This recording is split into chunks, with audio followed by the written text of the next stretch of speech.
আসসালামু আলাইকুম। অন্যরা কেন আছেন?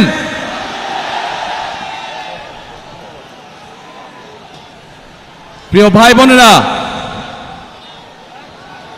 আজকে আমরা এখানে সকলে একত্রিত হয়েছি একটি লক্ষ্যকে সামনে রেখে, অর্থাৎ একটি পরিবর্তনকে সামনে রেখে আমরা সকলে একত্রিত হয়েছি। এই সেই চট্টগ্রামের পুণ্যভূমি, যেখান থেকে শহীদ রাষ্ট্রপতি জিয়াউর রহমান 1971 সালের স্বাধীনতার ঘোষণা দিয়েছিলেন। এই সেই চট্টগ্রামের পুণ্যভূমি, যেখানে শহীদ রাষ্ট্রপতি জিয়াউর রহমান শহীদ হয়েছিলেন। প্রিয় ভাই বোনেরা, এই সেই চট্টগ্রামের পুণ্যভূমি, যেখান থেকে দেশনেত্রী খালেদা জিয়াকে দেশনেত্রী উপাধি দেওয়া হয়েছিল। এই চট্টগ্রামের পুণ্যভূমির সাথে আমি এবং আমার পরিবারের একটি আবেগের সম্পর্ক রয়েছে। প্রিয় ভাই বোনেরা, আজ আমরা এখানে একত্রিত হয়েছি একটু আগেই যেটি বলেছি, একটি পরিবর্তনকে সামনে রেখে। 1971 সালে দেশ স্বাধীন হয়েছিল। সেই স্বাধীনতাকে রক্ষা করেছে 2024 সালের ছাত্র জনতার আন্দোলন। ছাত্র জনতা কেন সেই আন্দোলন করেছিল? কারণ আমরা বিগত 16 বছর ধরে এই দেশের মানুষের রাজনৈতিক এবং অর্থনৈতিক অধিকারকে, বাক স্বাধীনতাকে, ব্যক্তি স্বাধীনতাকে কেড়ে নেওয়া হয়েছিল। দেশের মানুষ পরিবর্তন চেয়েছে। সেই পরিবর্তন, যে পরিবর্তন এই দেশের খেটে খাওয়া মানুষকে নিরাপত্তা দিবে, নিরাপদে ব্যবসা বাণিজ্য, নিরাপদে চাকরি, নিরাপদে রাস্তায় হাঁটার অধিকার দিবে।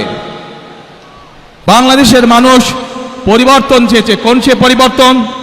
যেই পরিবর্তনের ফলে দেশের সাধারণ মানুষ তাদের সন্তানদের শিক্ষা ব্যবস্থা নিশ্চিত করতে পারবে। বাংলাদেশের মানুষ পরিবর্তন চেয়েছে। কোন সে পরিবর্তন? সেই পরিবর্তন হলো বাংলাদেশের মানুষ যেন তার এবং তার পরিবারের ন্যূনতম চিকিৎসা সুবিধা তারা পায়। প্রিয় ভাই বোনেরা, বাংলাদেশের মানুষ আরেকটি পরিবর্তন চেয়েছে, অর্থাৎ তার রাজনৈতিক অধিকার, যেটি তার কাছ থেকে কেড়ে নেওয়া হয়েছিল, সেই অধিকার যাতে বাংলাদেশের মানুষ প্রয়োগ করতে পারে। সেই অধিকার, যে অধিকার তার কাছ থেকে কেড়ে নেওয়া হয়েছিল, কথা বলার অধিকার, সেই অধিকার মানুষ আবার পুনঃপ্রতিষ্ঠিত করেছে। 2024 সালের 5ই আগস্ট বাংলাদেশের মানুষ পরিস্থিতির পরিবর্তন করে আগামী দিনে বাংলাদেশে এই পরিবর্তনগুলো চায়। এখন প্রিয় ভাই বোনেরা, আজ এই নির্বাচনী জনসভায় দাঁড়িয়ে একটি রাজনৈতিক দল হিসাবে আমরা আমাদের প্রতিদ্বন্দ্বী দল যারাই হোক না কেন, আমরা তাদের সম্পর্কে আপনাদেরকে হয়তো অনেক কথা বলতে পারি, তাদের হয়তো অনেক দোষ ত্রুটি তুলে ধরতে পারি, কিন্তু তাতে কি জনগণের কোনো উপকার হবে? কি ভাই, আমরা যদি সমালোচনা করার স্বার্থেই যদি সমালোচনা করে দেশের সাধারণ মানুষের কি তাতে কোনো উপকার হবে? উপকার হবে না।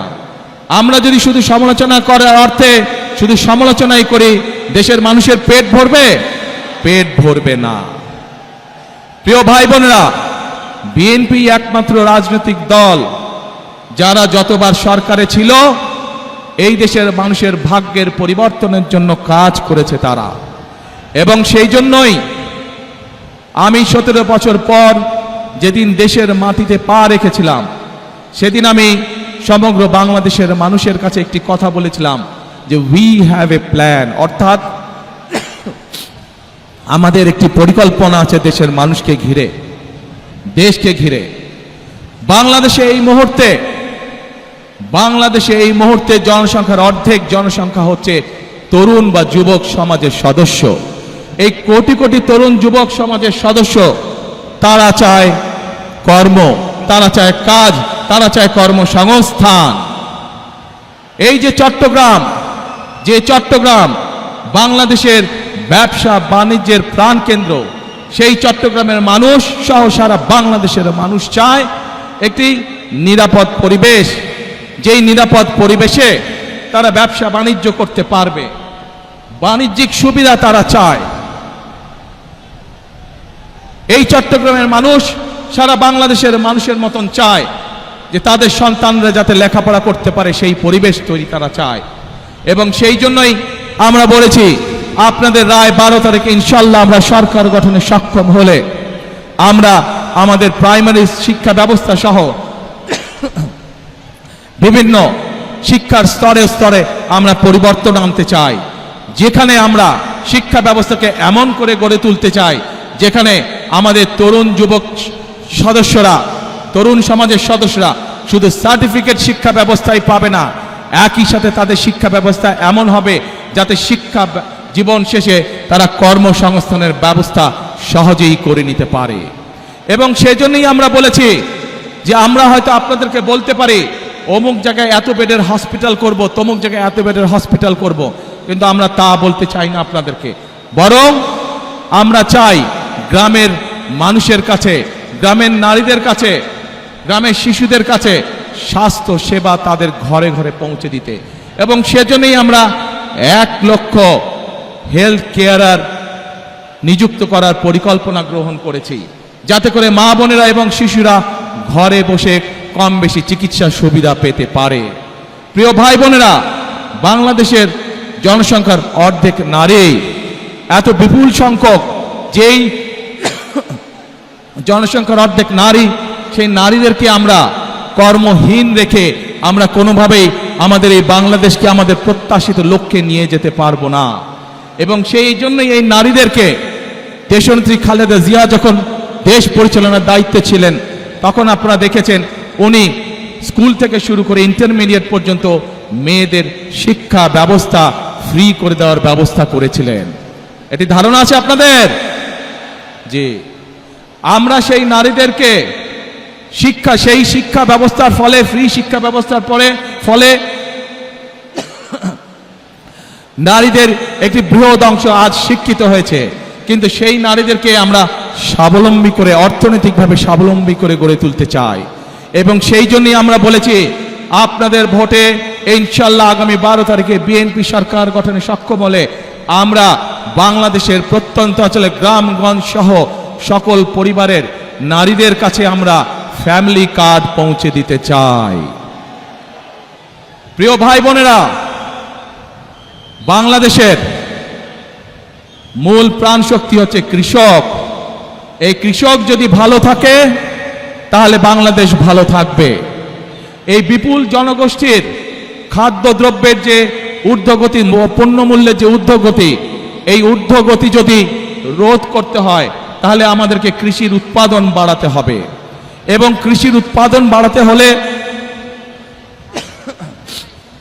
আমাদেরকে কৃষক ভাইদের পাশে, কৃষানী বোনদের পাশে আমাদেরকে দাঁড়াতে হবে।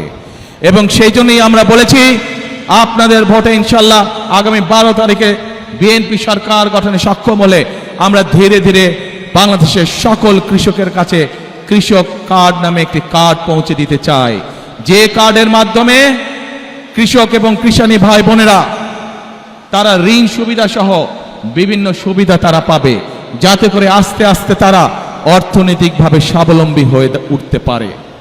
প্রিয় ভাই বোনেরা, আজ এই চট্টগ্রাম সহ সারা বাংলাদেশের একটি বড় সমস্যা, সেটি হচ্ছে জলাবদ্ধতা। এই চট্টগ্রাম শহর, চট্টগ্রাম জেলার বিভিন্ন উপজেলা সহ সারা বাংলাদেশে খাল, বিল, নদী নালাগুলো বন্ধ হয়ে গিয়েছে।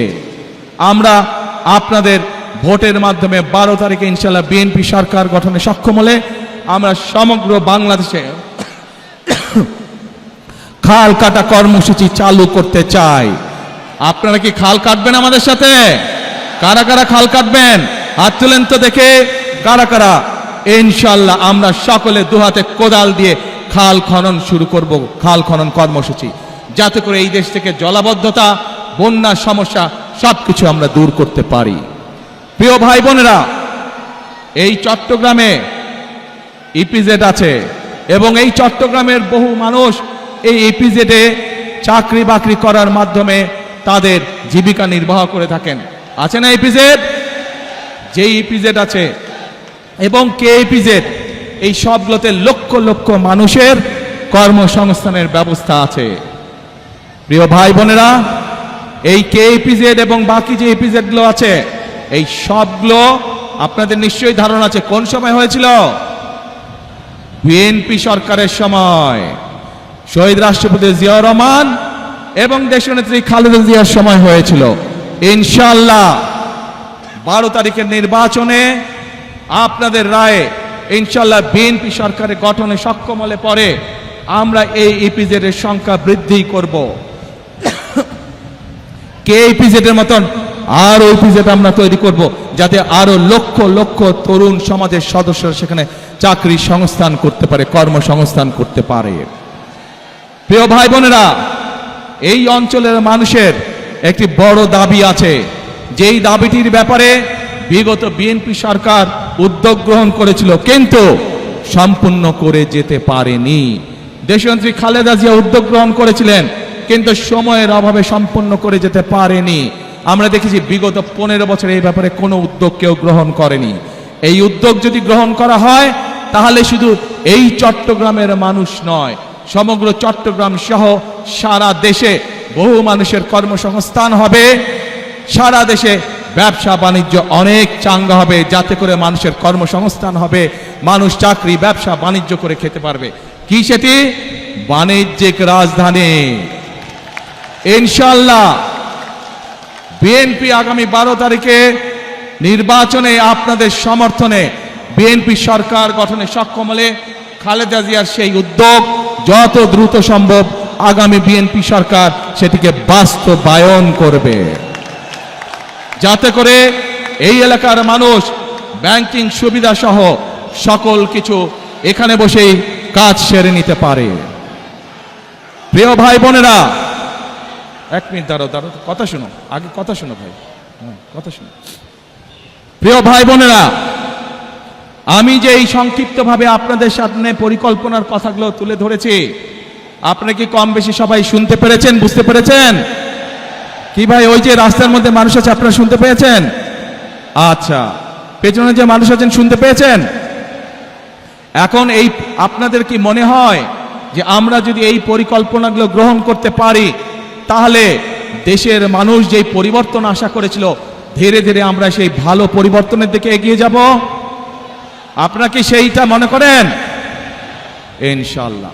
প্রিয় ভাই বোনেরা, যদি তাই হয়ে থাকে তাহলে বিএনপি সরকার ইনশাআল্লাহ আপনাদের কাছে যেই প্রতিশ্রুতিগুলি দিয়েছে, বিএনপি যেই প্রতিশ্রুতিগুলি দিয়েছে সেগুলো ইনশাআল্লাহ বিএনপি সরকারে গেলে ধীরে ধীরে আমরা বাস্তবায়ন করব। কিন্তু তার আগে আপনাদের একটি দায়িত্ব আছে প্রিয় ভাই বোনেরা। আপনারা যদি মনে করেন যেই উদ্যোগগুলো আমরা গ্রহণ করেছি, এই প্রতিশ্রুতিগুলো বা যেই পরিকল্পনাগুলো আপনাদের সামনে আমরা তুলে ধরেছি, এই পরিকল্পনাগুলো বাস্তবায়ন করতে হয়, তাহলে অবশ্যই বিএনপিকে সরকার গঠন করতে হবে। আপনারা যদি বিএনপির পাশে থাকেন, আপনারা যদি বিএনপিকে সমর্থন দেন, 12 তারিখের নির্বাচনে আপনারা যদি বিএনপিকে ধানের শীষে জয়যুক্ত করেন, তাহলেই একমাত্র আমরা এই পরিবর্তনগুলো করতে পারবো। আপনারা কি আছেন আমাদের সাথে? আলহামদুলিল্লাহ, আলহামদুলিল্লাহ। কি ভাই, রাস্তার উপরে মানুষগুলো আছেন আমাদের সাথে? আলহামদুলিল্লাহ। ওই তো পাহাড়ের, হ্যাঁ ওই যে পাহাড়ের হাতের বাম দিকে, আলহামদুলিল্লাহ। এখন প্রিয় ভাই বোনেরা, যত পরিকল্পনা বলেছি আমি আপনাদের সামনে সংক্ষেপে, এই পরিকল্পনাগুলো যদি বাস্তবায়ন করতে হয় আমাদেরকে অবশ্যই দুটো বিষয়ে নজর দিতে হবে। একটু শুনেন, যারা স্লোগান দিচ্ছেন একটু শুনেন, দলের নেতাকর্মী যারা স্লোগান দিচ্ছেন দয়া করে আমার কথাটা শুনেন। আমরা যত পরিকল্পনাই গ্রহণ করি না কেন, এই পরিকল্পনাগুলো বাস্তবায়ন করতে হলে অবশ্যই আমাদেরকে দুটো বিষয় খুব কড়াকড়িভাবে নজর দিতে হবে। কারণ এই দুটো বিষয় বাংলাদেশের জনগণকে তাদের প্রাপ্য অধিকার থেকে বিগত দিনগুলোতে বঞ্চিত করেছে। এবং অতীতে বিএনপি যতবার দেশ পরিচালনা করেছে, বিএনপি প্রমাণ করে দেখিয়েছে যে এই দুটো বিষয় একমাত্র বিএনপি সফলভাবে করতে পারে কাজ। কি সেই বিষয় দুটো? সেই বিষয় দুটো হচ্ছে, এক, মানুষের নিরাপত্তা, যাতে করে মানুষ নিরাপদে চলাফেরা করতে পারে, ব্যবসা বাণিজ্য, চাকরি বাকরি সব করতে পারে। প্রিয় ভাই বোনেরা, বিগত সময় যখন বিএনপি ক্ষমতায় ছিল, দেশনেত্রী খালেদা জিয়া যখন দেশ পরিচালনা করেছেন, আপনারা দেখেছেন যেই হোক না কেন, এমনকি আমাদের দলের অনেক লোক যারা কোনো অনৈতিক কাজে নিজেকে জড়িত করেছে, আমরা তাদেরকেও ছাড় দেইনি। আজ এই দেশের জনগণ, এই দেশের মানুষ যদি বিএনপির পাশে থাকে, ইনশাআল্লাহ আগামী দিনে আমরা একইভাবে কঠোর হস্তে দেশের আইন শৃঙ্খলাকে নিয়ন্ত্রণ করব, যাতে দেশের সাধারণ মানুষ, খেটে খাওয়া মানুষ যাতে করে নির্বিঘ্নে জীবিকা নির্বাহ করতে পারে। প্রিয় ভাই বোনেরা, আমরা যতই পরিকল্পনা গ্রহণ করি, আরেকটি বিষয় আছে, যদি সেই বিষয়টিকে আমরা নিয়ন্ত্রণ না করি, তাহলে আমাদের কোনো পরিকল্পনা সফল হবে না। কি সেটি? সেই বিষয়টাও বিএনপি অতীতে প্রমাণ করেছে একমাত্র বিএনপির পক্ষেই সম্ভব সেই বিষয়টিকে নিয়ন্ত্রণ করা, এবং সেটি হলো দুর্নীতি। যে কোনো মূল্যে আগামী বিএনপি সরকার দুর্নীতির টুটি চেপে ধরবে। এই দুটি হচ্ছে আমাদের কমিটমেন্ট এই দেশের মানুষের কাছে। কারণ বিএনপি সরকার অতীতেও প্রমাণ করেছে, 96 সাল থেকে 2001 সাল পর্যন্ত যেই সরকার ছিল, তারা দুর্নীতিতে দেশকে নিচের দিকে নিয়ে গেছিল। 2001 সালে যখন দেশনেত্রী খালেদা জিয়া আপনাদের রায়ে দেশের দায়িত্ব পান, তখন ধীরে ধীরে ধীরে দেশনেত্রী খালেদা জিয়া দুর্নীতির করাল গ্রাস থেকে দেশকে বের করে নিয়ে এসেছেন। কাজেই প্রমাণ হয়েছে, দেশের আইন শৃঙ্খলাই হোক, আইন সবার জন্য সমান। অপরাধীর পরিচয় কোনো দল দিয়ে নয়, অপরাধীর পরিচয় সে আইনের দৃষ্টিতে অপরাধী, এবং অপরাধী যেই হোক তার বিরুদ্ধে দেশের আইন অনুযায়ী ব্যবস্থা হবে। কাজেই দুর্নীতি যেই করুক, দুর্নীতি যারাই করুক, তাদের বিরুদ্ধে দেশের আইন একইভাবে প্রযোজ্য হবে। কাজেই পরিষ্কারভাবে আজকে আমি আপনাদের সহ এখানে হাজার লক্ষ মানুষের সামনে পরিষ্কারভাবে বলে দিতে চাই, আমরা যেসব পরিকল্পনা গ্রহণ করেছি, সেই সব পরিকল্পনার মধ্যে কেউ যদি আইন শৃঙ্খলা ভঙ্গ করে বা দুর্নীতির মাধ্যমে সেগুলিকে বাধাগ্রস্ত করেন, তাদেরকে কোনো ছাড় আমরা দেব না ইনশাআল্লাহ। প্রিয় ভাই বোনেরা, আজ সময় এসেছে পরিবর্তনের। এই পরিবর্তনকে যদি সত্যিকারভাবে মিনিংফুল পরিবর্তন করতে হয়, দেশের মানুষের ভাগ্যের পরিবর্তন করতে হয়, তাহলে আমাদের সকলকে আজ ঐক্যবদ্ধ থাকতে হবে। প্রিয় ভাই বোনেরা, আপনাদের সকলকে সতর্ক করে সজাগ দৃষ্টি রাখার জন্য, একটি বিষয় সজাগ দৃষ্টি রাখার জন্য আমি অনুরোধ করব। বিগত 15-16 বছর আপনারা এখানে বহু নতুন ভোটার আছে যারা জীবনে কোনোদিন ভোট দিতে পারেনি। পেরেছিলেন আপনারা? আপনাদেরকে ভোটের অধিকার থেকে বঞ্চিত করে রাখা হয়েছিল। প্রিয় ভাই বোনেরা, এই সেই চট্টগ্রাম, যেই চট্টগ্রামে মুক্তিযুদ্ধের সময় বলি, গণতন্ত্রের অধিকার আন্দোলনের সময় বলি, 2024-এর আন্দোলনের সময়ের কথাই বলি না কেন, ওয়াসিম আকরাম সহ আরও যে সকল মানুষ এখানে শহীদ হয়েছেন তাদের কথা বলি।